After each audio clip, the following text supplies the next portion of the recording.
Hello!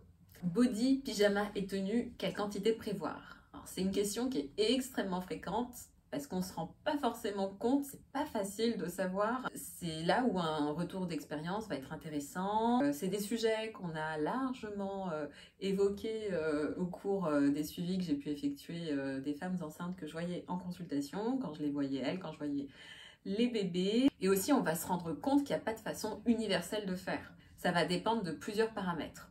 Alors l'idée de cette vidéo, ça va pas être de forcément vous donner une liste toute prête à suivre, mais plutôt de vous donner des notions générales que vous pourrez appliquer en fonction de vous, de vos attentes, de vos principes, de votre façon de vivre, de la saison, de plein de choses différentes, pour que vous puissiez faire votre propre liste personnalisée. Après, je vais quand même vous montrer la mienne de liste, parce que j'attends mon 3e bébé et c'est aussi intéressant de partager ce que les uns et les autres ont préparé. On voit ça ensemble tout de suite.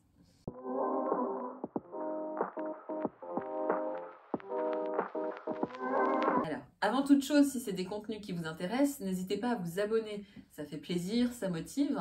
Et puis, il y a plein d'autres vidéos qui vont arriver, que ce soit sur le sujet ou sur d'autres sujets qui m'intéressent et qui peuvent éventuellement aussi vous intéresser, que ce soit sur mes sorties, mes habitudes à Paris, mes adresses, mes bonnes adresses food, la déco. Alors, concernant la vidéo, voilà, l'idée, ça va être de vous expliquer les grands principes qui vont vous permettre de comprendre comment s'organiser pour faire votre propre liste à la carte. Pas mal de ces sujets ont déjà été abordés dans des précédentes vidéos que j'ai faites, que ce soit la vidéo sur la valise de maternité et la vidéo sur mon matériel de puériculture. Pareil, je vous invite à aller les voir si ça vous intéresse. Alors le premier grand point, c'est de savoir qu'il y a des périodes qui vont être plus ou moins longues. Par exemple, le naissance va passer très très vite, voire inexister pour certains bébés, alors que le 3 mois ou le 6 mois va durer beaucoup plus longtemps. Donc l'idée là, ça va être de prévoir peu en naissance et beaucoup plus en 3 et 6 mois. Le deuxième grand point, c'est qu'il faut savoir qu'il y a des périodes où bébé va plus régurgiter et plus avoir de selles liquides. Avant 9 mois, le tube digestif de bébé est pas très mature et il se tient pas encore bien assis. Ça veut dire que le contenu de son estomac, donc il y en a une grande partie qui vont être absorbées et qui va aller vers le bas, entre guillemets, et une plus petite partie qui va remonter vers le haut et ça va donner ce qu'on appelle les régurgitations. Et en plus, ça aura aussi tendance à persister tant que bébé n'a pas encore acquis la position assise. C'est une position qui va être acquise autour des 9 mois. Alors concernant les selles liquides et souvent débordantes, ça va aussi surtout concerner les bébés allaités. Alors petite parenthèse, ça on ne le sait pas forcément, mais c'est bien de le savoir. Un bébé qui va être allaité va souvent avoir des selles liquides, elles ne vont pas forcément être formées. Et pour mon premier bébé, donc à ce moment-là j'étais encore étudiante, et il y avait une autre étudiante qui s'était pas mal inquiétée du fait que les selles de bébé étaient liquides. Alors ce qu'il faut savoir, chez un bébé allaité, c'est normal d'avoir des selles liquides. Mais bon, je ne le savais pas encore à ce moment-là. Et d'ailleurs, une parenthèse dans la parenthèse, si jamais une vidéo sur la thématique étudiante et maman vous intéresse, pareil, ça c'est quelque chose que je pourrais faire et je vous invite à le mettre en commentaire. Alors tout ça pour dire qu'avant 9 mois, donc avant que l'estomac fasse son job de retenir le liquide, avant que bébé puisse bien se tenir assis, et souvent c'est des périodes où bébé peut être allaité, s'il est allaité. Les régurgitations et les couches débordantes, c'est des choses qui sont fréquentes. Et donc l'idée, c'est que pendant cette période, donc encore une fois pour le 3 et pour le 6 mois, ça va être intéressant de prévoir large. L'intérêt de la vidéo, c'est d'adapter le nombre de body à votre future façon de faire. Donc si vous savez que vous allez allaiter, il va peut-être falloir prévoir un chouïa plus. Alors le point suivant, ça va aussi dépendre de vos souhaits, mais la quantité va aussi dépendre de comment vous souhaitez habiller bébé. Alors, les premiers mois, il y a des gens qui vont pas forcément souhaiter mettre des tenues à bébé en journée, ils vont vouloir le laisser en pyjama toute la journée, et il y a des bébés qui vont l'habiller en journée. Donc la quantité de tenues va être plus importante dans le second cas que dans le premier. Alors, moi personnellement, j'avais fait le choix plutôt numéro 1 en prenant quand même quelques tenues pour tout ce qui va être photo. Alors le point suivant, c'est que ça va aussi dépendre de la période de l'année. Après, ce qu'il faut savoir, c'est que dans tous les cas, au tout début, les premières semaines, il va de toute façon falloir prévoir du chaud parce que bébé a du mal à réguler sa température. Ensuite, voilà, je vais prendre un exemple concret. Si bébé est prévu pour juin et que vous vivez par exemple dans le sud de la France, là, il ne va pas falloir prévoir des tonnes de pyjamas chauds en 3 et 6 mois. Parce que voilà, s'il fait 35 ou 36 degrés, là, on peut complètement laisser bébé en couche à ce moment-là. Alors, la question suivante, est-ce qu'on peut prévoir des vêtements pour longtemps à l'avance? Ça va dépendre. Pour tout ce qui est vêtements d'été, j'aurais pas tendance à le conseiller parce que les vêtements d'été, ça va être des vêtements qu'on va porter sur une courte période et donc ça va être difficile de prévoir à l'avance. Ça, je sais, pléonasme, mais ça va être difficile de savoir à l'avance si les vêtements qu'on aura prévus pour l'été vont correspondre à sa taille à ce moment-là. En revanche, pour ma part, j'ai quand même prévu pas mal de vêtements à l'avance. Pourquoi? Parce que j'ai acheté beaucoup sur Vinted. Et si je voyais que le vendeur, dans les autres vêtements qu'il vendait, avait par exemple des pulls, des t-shirts manches longues, des pantalons, des gilets, en taille 12 ou 18 mois, je les prenais quand même pour rentabiliser le transport parce que premièrement, c'est des tenues qu'on peut plus ou moins porter pendant n'importe quelle période de l'année. Et deuxièmement, c'est des âges où les vêtements sont quand même portés beaucoup plus longtemps qu'au début. Alors, point suivant. La quantité va aussi dépendre de la fréquence à laquelle vous faites des machines et de vos équipements. Par exemple, si vous avez un sèche-linge. Ici, ce qu'on fait, c'est qu'on fait des machines assez fréquemment, tous les 2 jours ou même parfois tous les jours, et on a un sèche-linge. Ce qui fait qu'on n'est pas obligé de prévoir des quantités importantes. À l'inverse, quelqu'un qui va faire des machines moins souvent et qui n'a pas de sèche-linge, il peut être à court un peu plus rapidement. Donc là, encore une fois, à vous d'adapter en fonction de votre mode de vie et de vos équipements. Ensuite, ça va aussi dépendre de votre personnalité. Si vous savez anxieux, ça va pas être dramatique de prévoir un petit peu de body en plus, un petit peu de pyjama en plus. Après, pour tout ce qui va être vêtements, j'aurais tendance à pas conseiller d'en prendre trop. Confère le nombre de vêtements neufs qu'on peut trouver sur Vinted et sur le Bon Coin, qui peuvent quand même représenter un coût important et qui n'ont même pas eu le temps d'être portés. Autre principe, c'est de se baser sur l'échographie du 3e trimestre et notamment sur la notion de percentile. Donc ça, c'est quelque chose que j'avais déjà abordé dans la vidéo sur la valise de maternité. Donc on regarde dans quel percentile se situe bébé à 32 semaines, donc à l'écho T3. Et puis on suit jusqu'à 40 semaines. Pourquoi 40 semaines? Parce que statistiquement, c'est là où le plus de bébés vont naître. Et on voit à quel poids ça correspond à ce moment-là, à 40 et ça. Alors tout ça, c'est valable hors pathologie particulière. Voilà, pour des jumeaux, par exemple, ça ne va pas être valable. On sait qu'ils vont naître avant, souvent ils vont être plus petits. En cas de menace d'accouchement prématuré, pareil, il y a peu de chances que ce soit valable. Mais voilà, pour vous donner mon exemple personnel, moi à l'écho T3, bébé se situait au 68e percentile, c'est-à-dire qu'il se situe dans la moyenne haute. Voilà, mais après, je sais que mes 2 grandes sont nées 3 semaines avant, donc ça nous fait tomber sur un poids moyen, donc j'ai quand même prévu un petit peu de naissance.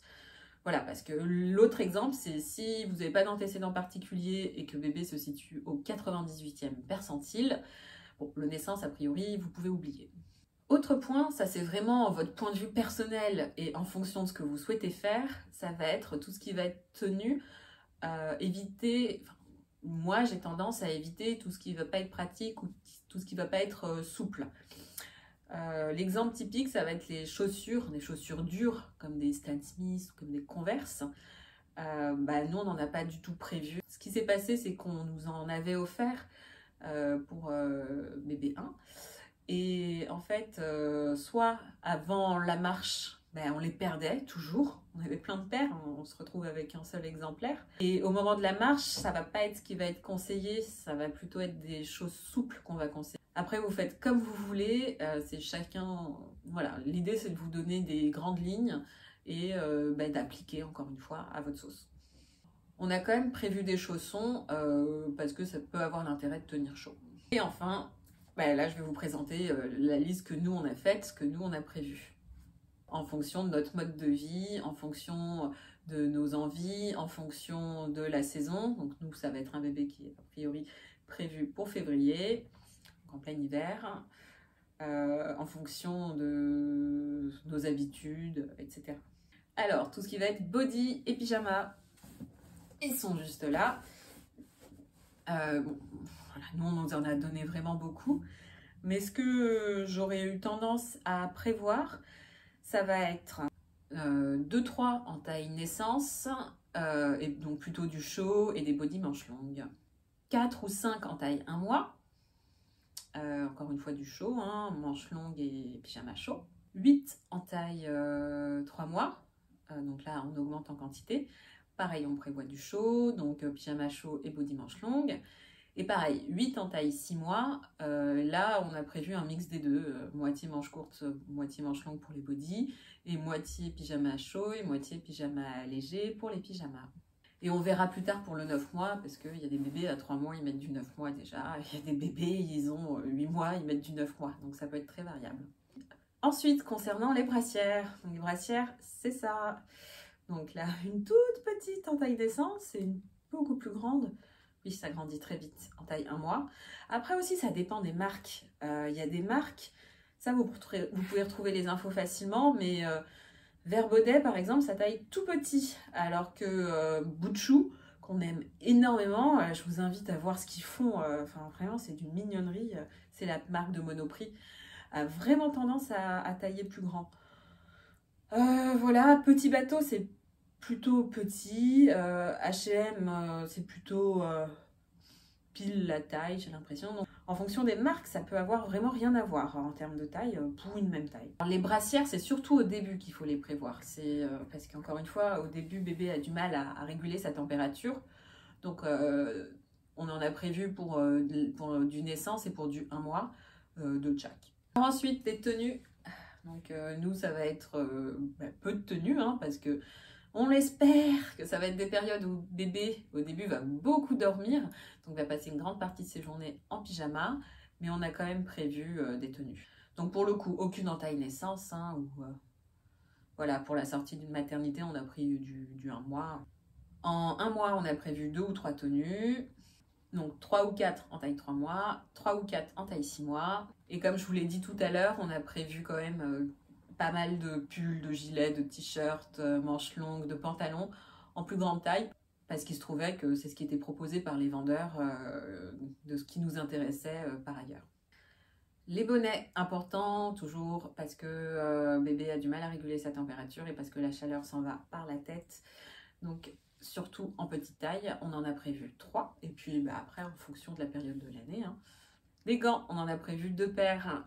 Sachant que y a des combi pilotes qui ont les gants intégrés. Donc nous, c'est notre cas. Alors justement, combi pilote, on en a prévu 1. Manteau, on en a prévu 1. Donc ça, c'est en taille 0-3 mois dans les 2 cas. Et puis on verra plus tard s'il y a besoin. Des chaussettes 6 paires. Des chaussons, alors on n'en a pas encore. Mais voilà, je vais peut-être en prévoir 1 ou 2 paires. Des chaussures, j'en ai parlé 0 pour l'instant. On verra plus tard quand il commencera à se tenir debout. Les bavoirs, donc là, on peut y aller 7-8, sachant qu'en plus, ça peut être porté très longtemps. Hein, donc ça, a priori, ce sera rentabilisé. Et les langes, c'est pareil. Les gigoteuses, donc pareil, on en a déjà parlé dans d'autres vidéos, mais une gigoteuse, c'est ce qui est recommandé pour bébé pour le sommeil. Voilà, ça peut régurgiter dans son lit, donc c'est intéressant d'avoir du change. On en a 3 ou 4. Et les tailles, il y a différentes tailles, mais en général, ça couvre plusieurs périodes, comme du 0-6 mois par exemple. Alors, concernant le nid d'ange, donc là, ça va dépendre de votre mode de vie. Donc, gigoteuse, c'est un vêtement d'intérieur, c'est pour dormir, et le nid d'ange, c'est plutôt un vêtement d'extérieur. C'est assez pratique en voiture. Parce que ce qui va être contre-indiqué, ça va être attacher la ceinture de sécurité de bébé avec son manteau. Ça, c'est vraiment pas préconisé. Et un nid d'ange, ça va permettre de passer les sangles à travers le vêtement tout en maintenant bébé au chaud. Alors nous, on n'utilise jamais de voiture au quotidien. C'est exceptionnel, ça peut être parfois pendant les vacances. Donc là, pour l'instant, on n'a pas prévu de nid d'ange. Donc là, encore une fois, ça dépend de votre mode de vie. Et enfin, des sorties de bain. Donc, sortie de bain, c'est ça, assez pratique. Hop, petite serviette avec une petite capuche.